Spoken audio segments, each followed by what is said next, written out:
The sharp roar of engines thundering down the dirt trail jolted John Parker from his Texas porch as the late afternoon sun cast long shadows across his 200-acre ranch.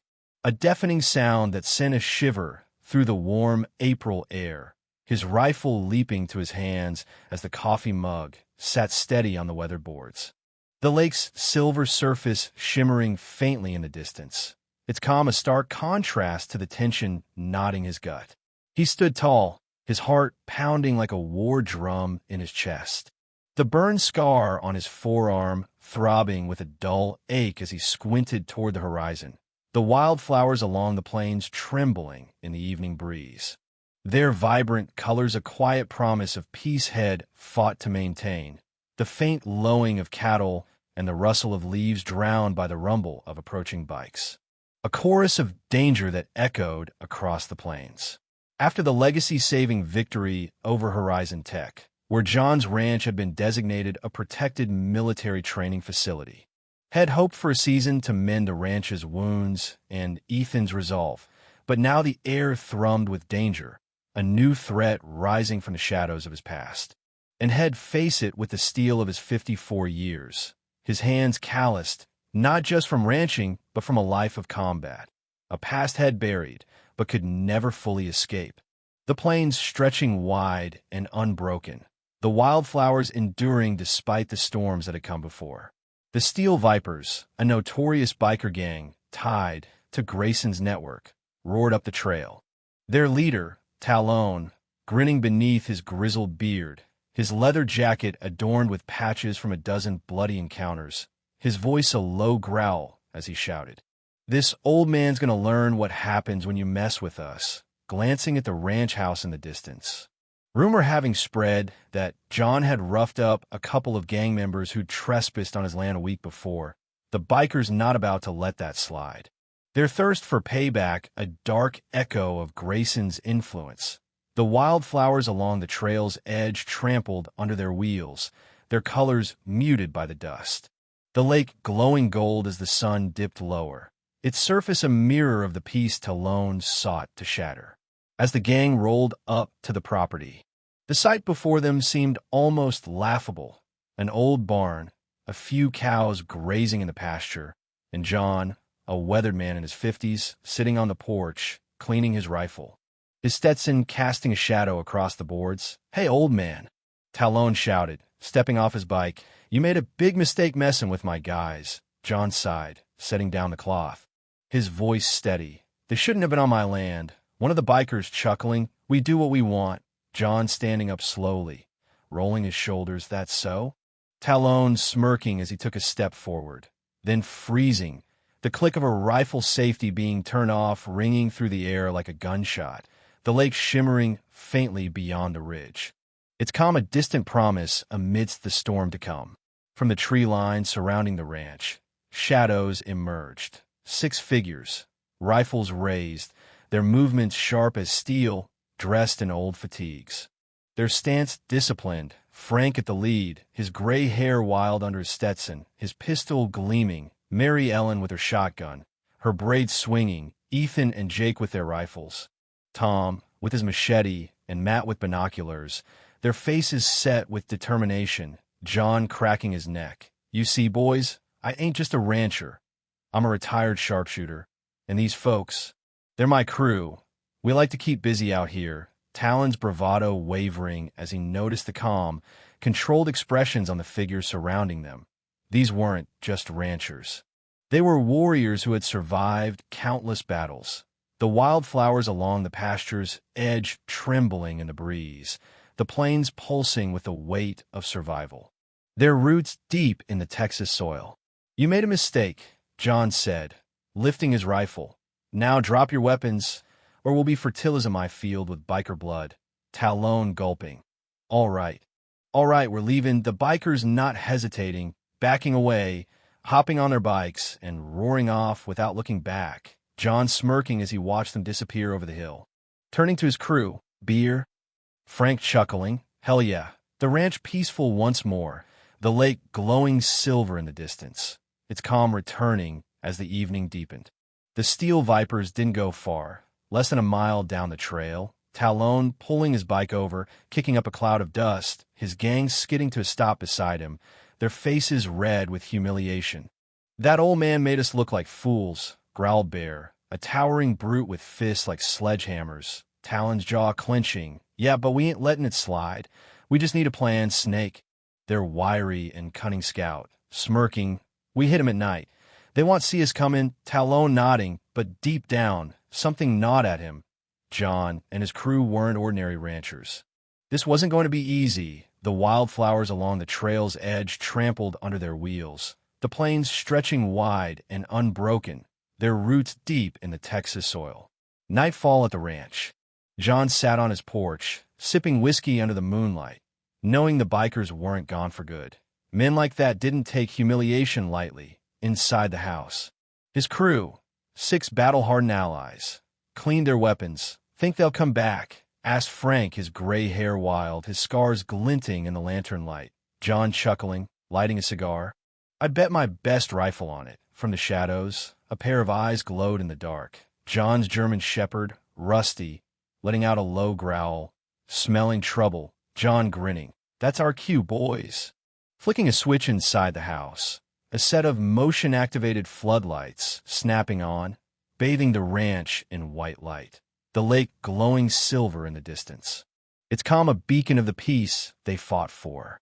A dozen shapes crouched near the fence line, the bikers having returned, armed with chains, bats, and knives. "Damn it!" Talon Gurusid, shielding his eyes from the sudden glare, a gunshot cracking the night air. The ground near Talon's foot exploding, sending up a spray of dirt. "Next one's in your kneecap," John's voice ringing out. "Drop your weapons and crawl back to your bikes, or we do this the hard way." The gang hesitating, Bear, furious, charging forward, only to be yanked off his feet by a tripwire, crashing hard. The wind knocked out of him. "Guess we're doing this the hard way," John muttered, his crew moving like ghosts, flanking the bikers with precision. In seconds, the gang finding themselves surrounded. Hands up, completely outmatched, Talon swallowing hard. "All right, we surrender." John stepping forward, rifle slung over his shoulder, bending down to pick up a biker's knife. "You boys ever hear the saying, 'Live by the sword, die by the sword'?" Flipping the knife in his hand, Talon nodding quickly. "Yeah, we get it." John giving them a long, hard look, then tossing the knife into the dirt at Talon's feet. "Then take your boys, get back on your damn bikes, and never set foot near my ranch again." The steel vipers not needing to be told twice. Scrambling up, dragging their fallen with them, peeling off into the night, never daring to look back, the wildflowers along the pasture's edge trembling in the night breeze. The plains pulsing with the weight of survival, their roots deep in the Texas soil. The ranch was safe once more for now, but a storm was brewing. The next few days quiet, too quiet. John not trusting it, the steel vipers having slithered away humiliated, but men like that didn't just forget. They were licking their wounds, plotting one evening. Frank cleaning his pistol on the porch, noticing something strange. No crickets, no owls, just eerie silence, his gut twisting. Something was coming, standing up, scanning the tree line with sharp eyes, then seeing it, a glint of metal, the faintest movement in the brush. Frank's heart thudding. They were back. The wildflowers along the tree line trembling in the breeze. The lake glowing silver in the distance. Its calm a distant promise amidst the storm to come. Before Frank could sound the alarm, the night exploded, a massive fireball erupting from the barn, the shockwave rattling the house, sending a plume of fire and debris into the sky, the gang having planted explosives. "We're under attack," Frank bellowed, grabbing his pistol from the darkness, headlights flicking on, dozens of them, the Vipers not playing around this time, having brought reinforcements, trucks, bikes, and men armed with shotguns, Molotovs, and bad intentions roaring toward the house. The wildflowers along the pasture's edge charring in the heat, the plains stretching wide and unbroken, their roots deep in the Texas soil. John stormed onto the porch, shotgun in hand, his crew already in position, crouched behind sandbags and overturned tractors. "We finish this now," John growled, raising his rifle and firing the first shot. The Battle of Parker Ranch erupting, bullets ripping through the night, muzzle flashes lighting up the ranch like fireworks, the Vipers charging in, hollering and firing wildly. But John and his crew weren't just ranchers. They were warriors, Frank dropping one biker with a clean shot to the shoulder, Matt hurling a homemade flashbang, stunning 3 more, John blasting a shotgun round into the front tire of an approaching truck, sending it veering into a ditch, the wildflowers along the barn's edge charring in the heat. The lake shimmering faintly beyond the ridge, its surface a mirror of the hope that endured. The bikers kept coming, a Molotov sailing through the air, crashing against the ranch house. Flames crawling up the wooden walls. "We're losing ground," Frank shouted, John clenching his jaw, having one more trick up his sleeve, fall back to the shed, ordering his crew, sprinting toward an old tool shed near the back of the property. The bikers thinking they had the upper hand, rushing after them, the wildflowers along the shed's edge trembling in the night breeze. The plains pulsing with the weight of survival, their roots deep in the Texas soil. Big mistake. The shed's doors burst open, revealing a mounted machine gun, Tom grinning as he yanked the trigger. The weapon unleashing a storm of lead, bikers diving for cover, bikes exploding, men scattering like rats, Talon crouching behind a fallen log, realizing they had underestimated John again. Fall back, screaming, dragging Bear, who had taken a bullet to the leg, the steel Vipers scrambling for their remaining bikes, barely escaping the hail of bullets.